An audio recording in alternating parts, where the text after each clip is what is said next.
20 juin 1948, discours du général de Gaulle à Verdun. Situation.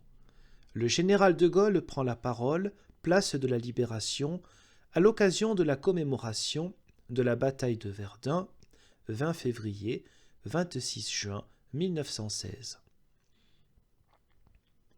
Le temps passe, les passions déferlent, toujours nouvelles, mais toujours pareilles.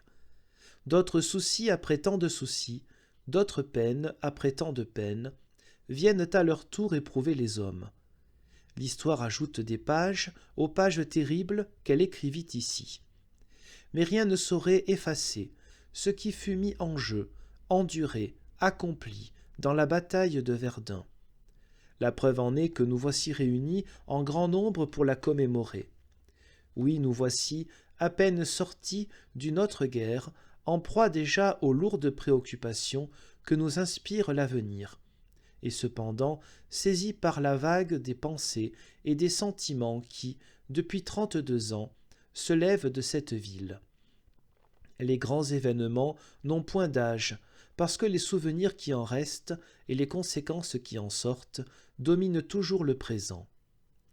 Verdun, séculaire boulevard de la France, fut pendant toute la Première Guerre mondiale la charnière inébranlable du front. Mais, entre le 20 février et le 26 juin 1916, on vit la lutte atteindre son paroxysme, et les deux grands peuples adverses engager sur ce champ de bataille les meilleurs de leurs fils. Pendant ces 4 mois, sur 30 kilomètres de front, depuis Orne jusqu'à Havaucourt, ont combattu 2 millions d'hommes, la plupart à plusieurs reprises. Plus de 500 000 soldats, français et allemands, soit 17 par mètre courant, y sont morts les uns face aux autres. D'énormes quantités de matériel y ont été engouffrées, 35 millions d'obus tirés, des trésors d'habileté et de courage dépensés, d'incroyables souffrances subies, d'innombrables espoirs consumés. Le drame fut tel que si les mots peuvent l'évoquer encore, ils ne sauraient l'exprimer. Il est vrai que ce choc gigantesque ne se termina pas soudain par une victoire éclatante, étalant sur le terrain des résultats proportionnés à l'étendue des sacrifices. Mais dans une lutte où l'art de la guerre consistait en l'écrasement des hommes sous des ouragans d'acier, où rien ne valait en dehors de l'endurance et de la méthode, le Français, bien qu'il se trouvât d'abord dépourvu d'un matériel suffisant, bien que les mêmes pertes lui coûtassent relativement 2 fois plus cher qu'à l'adversaire, dont la jeunesse était en nombre double, bien qu'il passât pour mobile et inconstant, le Français fut le vainqueur. Quelles que soient les péripéties de l'histoire, cela ne peut être oublié.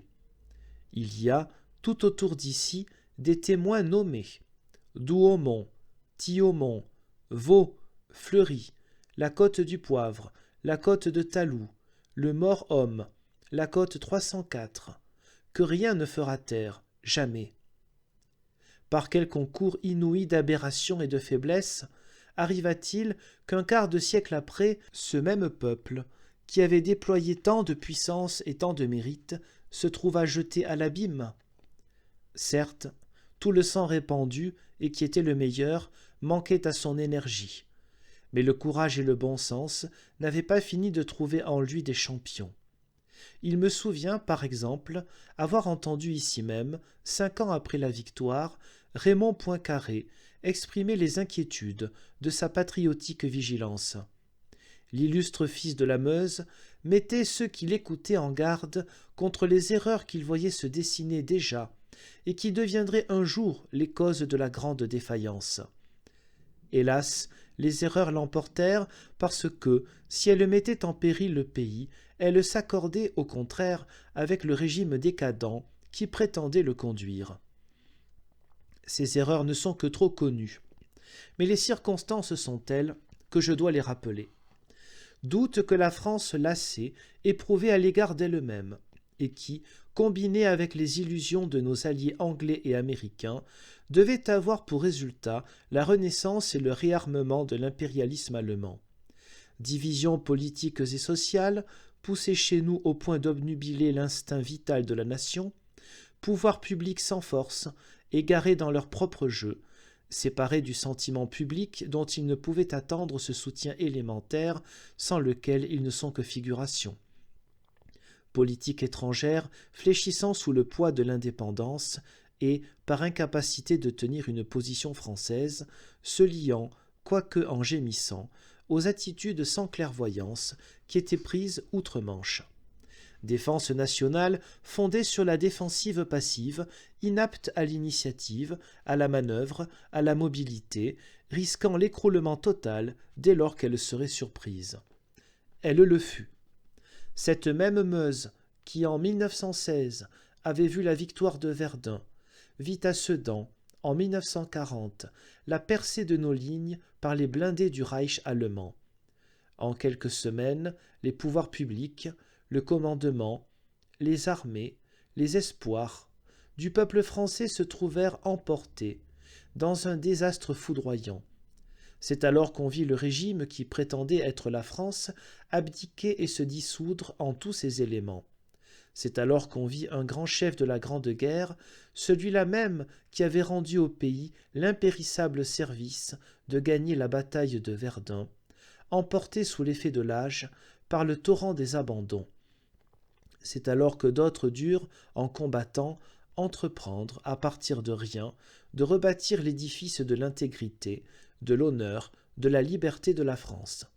Ils y parvinrent, tandis qu'au fond de la douleur et de l'humiliation, Verdun, occupé par l'ennemi, ne cessait avec toute la nation d'espérer en la victoire finale de nos armes et de celle de nos alliés. C'est le 31 août 1944 qu'enfin la ville put relever la tête. Ce jour-là, les blindés américains franchissaient le pont Beaurepaire que l'extraordinaire audace de 3 soldats verdunois appartenant aux forces françaises de l'intérieur. Le Guet, Ramette et Didier avaient protégé de la destruction. Épisode de l'immense bataille qui vit les armées françaises et alliées, puissamment aidées par les combattants de la résistance, chasser l'ennemi de chez nous avant de l'écraser chez lui. Comme par miracle, la France sortait de l'abîme. On aurait pu croire que la leçon de l'épreuve serait tirée aussitôt, mais les jeux stériles ont repris. Il est vrai que beaucoup de Français pensaient que, pour longtemps, le monde serait paisible et qu'il était inutile de se soucier trop intensément de l'armature de l'État. L'euphorie aura passé vite. Aujourd'hui, la France sent que son destin est à nouveau gravement menacé.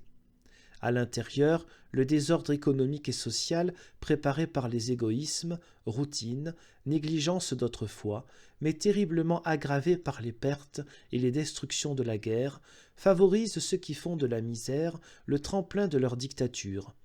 À l'extérieur, les 2/3 de l'Europe et une grande partie de l'Asie, tenus sous la loi de la Russie des Soviets, constituent un instrument colossal de domination, surtout si l'ambition d'un Reich allemand ressuscité devait tôt ou tard s'y joindre.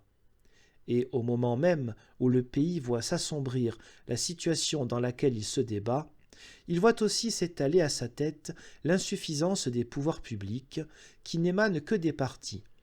Il les voit même risquer d'engager à propos de l'Allemagne tout le destin de la France, au nom d'une dérisoire majorité parlementaire dont tout le monde sait qu'elle ne représente qu'une faible minorité du pays. Réformer l'État pour qu'il soit en mesure de jouer son rôle, voilà le premier devoir. C'est à partir de là seulement qu'il sera possible à la République d'entreprendre la rénovation de la France, d'édifier le système national et international de sa sécurité, de prendre la tête de ce groupement occidental, faute duquel la liberté n'aurait pas d'avenir en Europe et où nous appelons d'avance les États allemands fédérés. La nation a maintenant compris qu'il lui faut un État capable de la conduire, fût-ce au milieu des tempêtes. Et Verdun, éclairé par sa grande et dure histoire, est là pour en témoigner.